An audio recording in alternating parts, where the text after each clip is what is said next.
به اردوگاه مکال و معرفیتون به نیروهای ویژه خوش آمدین. Welcome to Camp McCall and your introduction to Special Forces. U.S. Army Special Forces soldiers conduct offensive raids, demolitions, intelligence, search and rescue, and other missions from air, land, or sea. Special Forces teams are amongst the most specialized combat forces in the Army.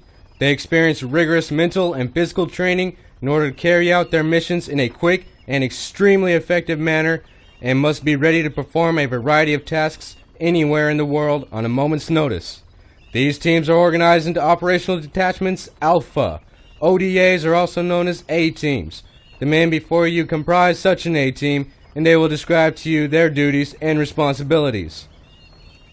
I am the 18 Alpha, the team leader, responsible for what my team does or fails to do.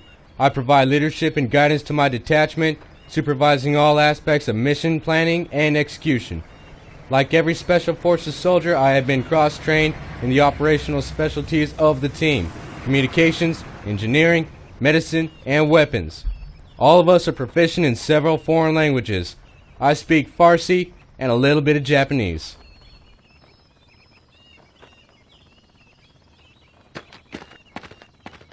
Моя специальность 18 Zulu, сержант по военным действиям. I am the 18 Zulu, Operations Sergeant.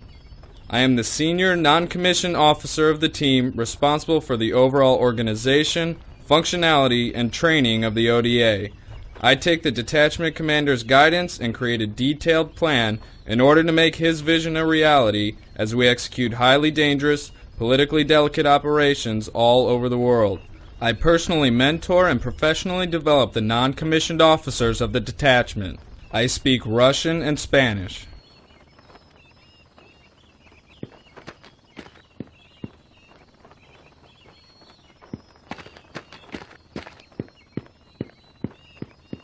Darajadare Aslahaye Niruhaye Vijayam. I am the Special Forces Weapons Sergeant, or 18 Bravo, a weapons specialist. I am capable of operating and maintaining a wide variety of U.S., Allied, and other foreign weaponry. Some of my duties and responsibilities include going behind enemy lines to recruit, train, and equip guerrilla forces, clearing minefields both underwater and on land, carrying out demolition raids against enemy military targets, employing warfare tactics and techniques in infantry operations, conducting offensive raids or invasions of enemy territories, maintaining proficiency with all foreign high-density light and heavy weapons, selecting weapons placements and sites, assigning targets and areas of fire, reading, interpreting, and preparing combat orders. I speak Persian Farsi.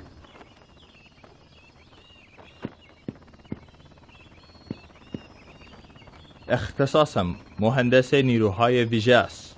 My specialty is Special Forces Engineer, the 18 Charlie. I have a wide range of disciplines such as demolitions, explosives, land and water navigation, field fortifications, bridging, rigging, reconnaissance, sabotage operations, and topographic survey. Specific duties are not limited to instructing and performing land and water navigation duties, interpreting maps, overlays, photos, and charts, planning, teaching, and performing sabotage operations, carrying out demolition raids against enemy military targets such as bridges, railroads, and fuel depots, employing warfare tactics and techniques in infantry operations, conducting offensive raids or invasions against enemy territories, evaluating terrain, reading, interpreting, and preparing combat orders. I speak Farsi.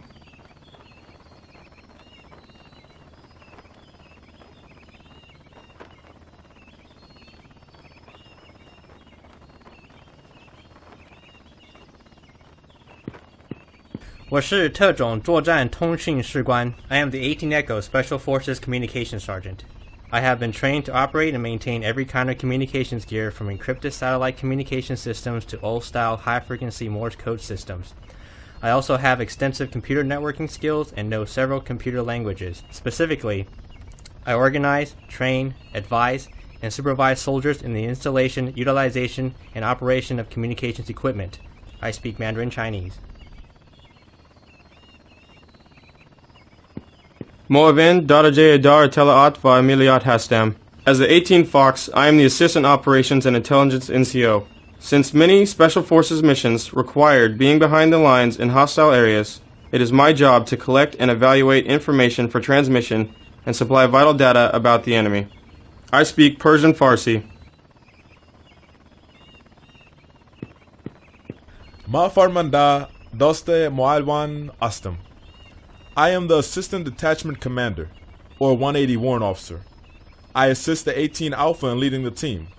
All Special Forces Warrant Officers rise through the ranks, first as Special Forces non-commissioned officers. With my years of experience, I help the captain develop a long-term vision for the training and development of our detachment. I take charge of the team in the absence of the captain. If a mission calls for the ODA to be split into 2 teams, I will lead one of the split elements. I speak Dari.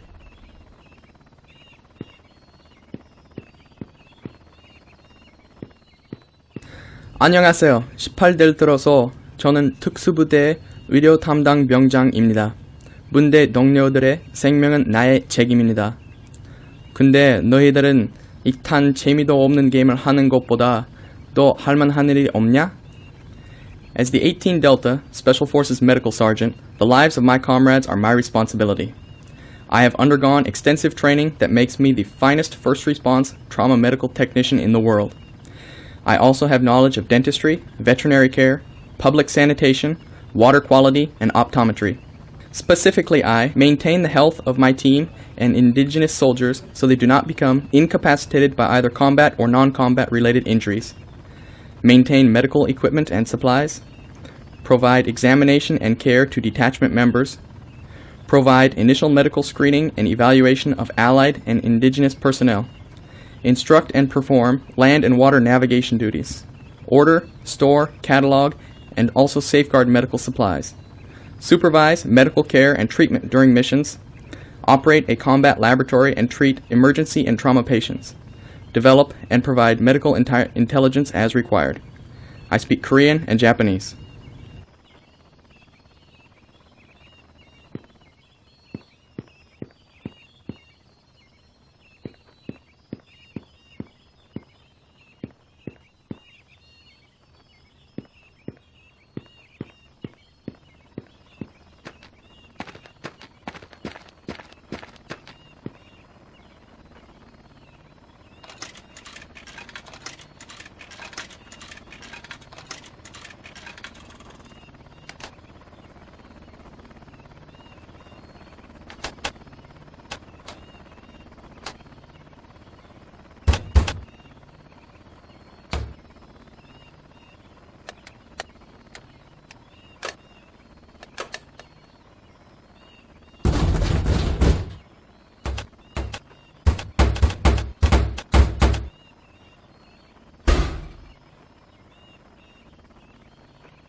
Welcome to class, soldier.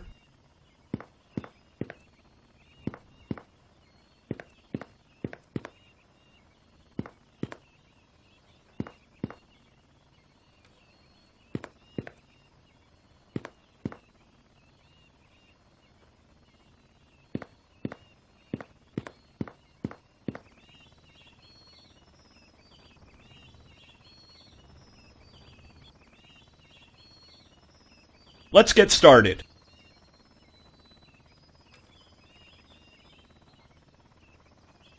In Special Forces, you will be called upon to conduct strategic reconnaissance and provide accurate information. Your ability to correctly identify vehicles and aircraft, both friendly and enemy, will assist the Army in making correct and timely decisions. The basic task of seeing the enemy on the battlefield is an associated problem of identifying the equipment in use. This problem is compounded by the existence of a mixture of equipment in the armies of many allied and non-allied nations. It is your duty to effectively engage targets and make reports to higher headquarters in an accurate and timely manner. Soldiers must be able to distinguish friend from foe. We will begin with armored vehicle recognition. Before we begin discussing specific vehicles, we need to have an understanding of the features to look for when determining the identification of an armored fighting vehicle, or AFV. The following slides are examples of chassis, turrets, and main armaments that we will use to gain the necessary understanding of these identification features. The vehicle's hull is one of the most straightforward means of identifying an AFV. The shape of the vehicle's hull can be very distinctive. Additionally, the hull may have other identifying features like the location of hatches or the design of side skirts. External features like stowage boxes and fuel tanks may also help in recognizing the vehicle in the field. The vehicle's wheel system is also very useful in identification. You will want to pay close attention to whether or not the vehicle is tracked, whether the track is supported or non-supported, and the number and design of road wheels and support rollers. Another prominent feature on an AFV is the turret. There are a number of features on the turret which can be useful for identification purposes. The turret's shape and overhang are a quick visual cue. Other features that might be harder to pick out are the presence of infantry rails, location of sights, presence of stowage boxes and racks, size and shape of the gun mantle, location and design of hatches, cupolas, and searchlights. The AFV's armament is another important feature to look at when identifying vehicles. The kind of armament an AFV carries can be crucial when in the field. You'll want to look at the length, size, and number of guns and weapons, and the presence and position of bore evacuators and muzzle brakes. For our first in-depth examination of an AFV, I'll point out the relevant features of the M1A1 Abrams tank. If you look at the hull, you'll notice the hull features side skirts, a driver hatch on the front center, and a track suspension with 7 road wheels. The turret is needle-nosed with flat angular sides centered on the chassis, with stowage boxes on the left and right, and a bustle rack on the rear. The tank's main gun features a bore evacuator 2/3 from the muzzle end and a muzzle reference sensor on the muzzle end. Additionally, there are 2 machine guns mounted on the top of the tank. Now for comparison purposes, we'll look at a T-72 tank. Notice that the T-72 hull has a low silhouette, 6 road wheels evenly spaced, and 3 support rollers. On the rear of the vehicle is a reserve fuel tank, while the front has a V-shaped splash guard. The T-72 is armed with a 125mm main gun with a range of 2,000 meters. It has a bore evacuator halfway down from the end of the gun tube. Its secondary armament is a 12.7mm machine gun, which is travel locked to the rear of the tank. Aircraft are as much a part of the battlefield as tanks and artillery. These aircraft add a vertical dimension, and their presence must be accepted and dealt with by every soldier in the field. On today's battlefield, a soldier must recognize and identify both enemy and friendly aircraft. Since there may be many of each type, aircraft recognition training is necessary for every soldier in the combat force. Visual recognition and identification of specific aircraft types and timely reporting provide early warning, threat air capability, or information on a possible new tactical situation such as supply drops, defoliation, or photographic reconnaissance. In the United States military, the WEFT theory is the teaching method used to achieve an acceptable level of performance in visual aircraft recognition skills.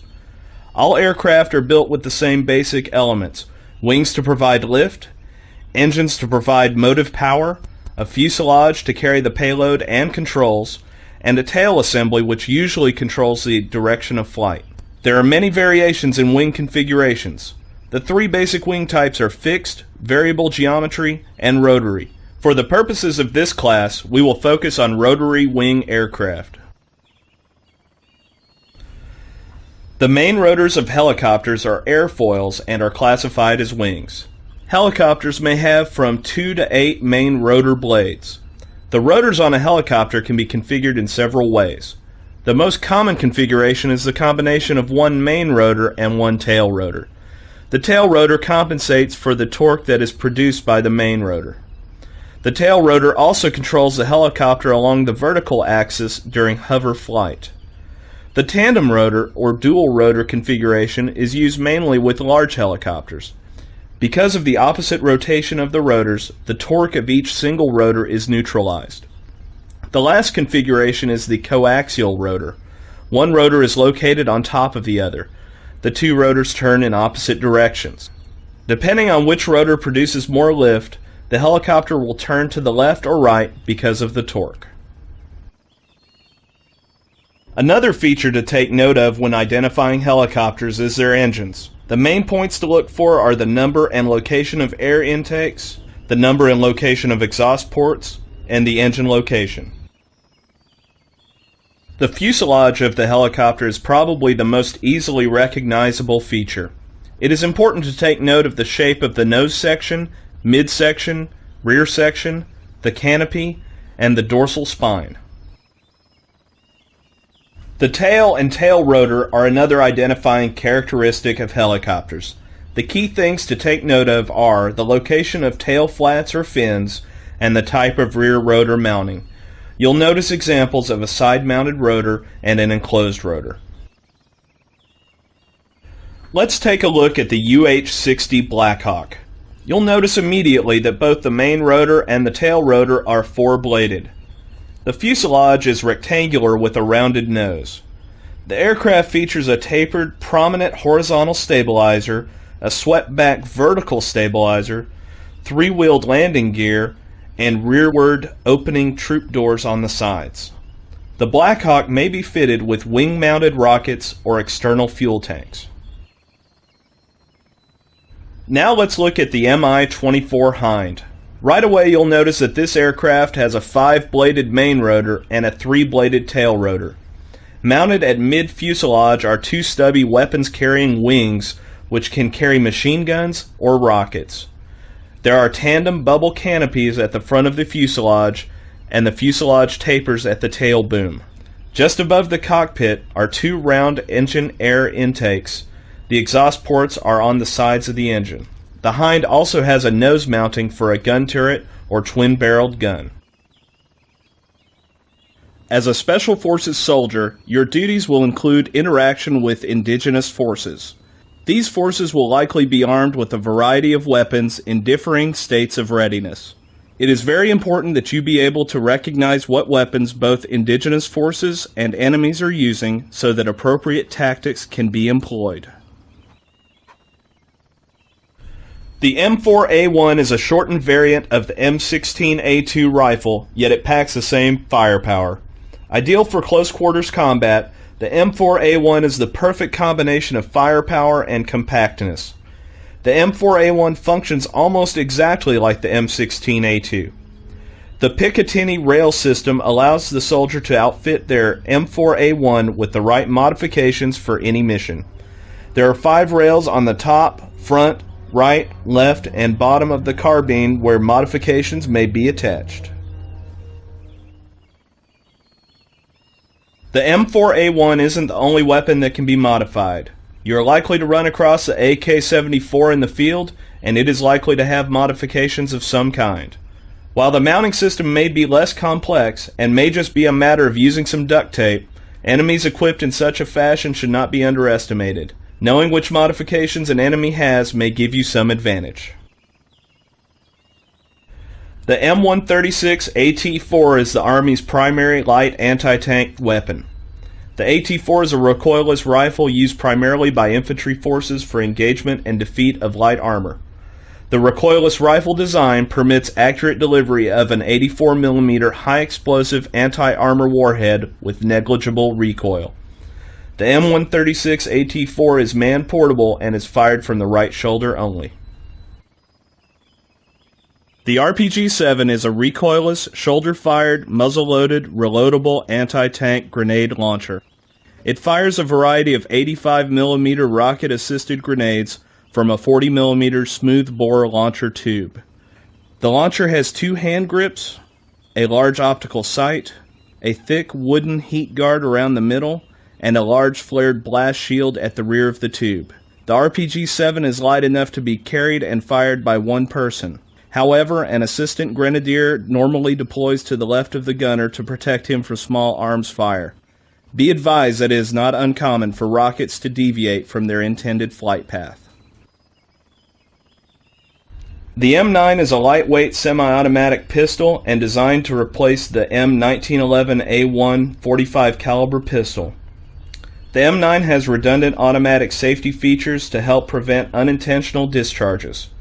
It can be fired in either double or single action mode and can be unloaded without activating the trigger while the safety is in the on position. The M9 pistol has a 15-round magazine and may be fired without a magazine inserted. The Russian-made Makarov PM is still found throughout the former Soviet Union and the former Warsaw Pact nations. A double-action handgun, it owes much of its heritage to the Walther PPK. The Makarov uses an 8-shot magazine. The Special Purpose Rifle, or SPR, is the Army's new sniper support weapon built off of an M16 receiver. The SPR fires 5.56 rounds and functions similarly to an M16, but is a bit more heavy. This extra weight comes from a heavier barrel, which increases the weapon's accuracy. The SPR comes with a 10x scope, a 20-round magazine, and can be fired in semi-auto mode. The VSS Ventores was designed for special operations. Adopted by Russian military and special law enforcement units in 1987, this rifle has an integrated silencer and uses special subsonic ammo. The Ventores was used in all local conflicts that the Russian army was involved in during the last decade. The AN M14 TH3 incendiary hand grenade is used to destroy equipment. It can damage, immobilize, or destroy vehicles, weapon systems, shelters, or munitions. The grenade may also be used to start fires in areas containing flammable materials. This concludes the lecture portion of this class. If you look at the posters on the walls, you will see that each poster profiles a different AFV or aircraft. Take a few moments to look them over before your test.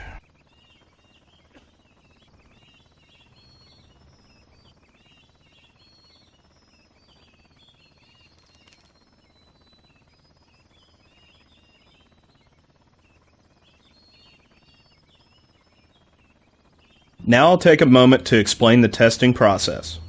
The test consists of 5 slides representing field reconnaissance photos. Each slide has a corresponding test page with 3 questions. You will view each slide for 15 seconds, then have 15 seconds to answer the related questions. When you finish the last slide, hand in your test to me. Let's begin.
Outstanding work.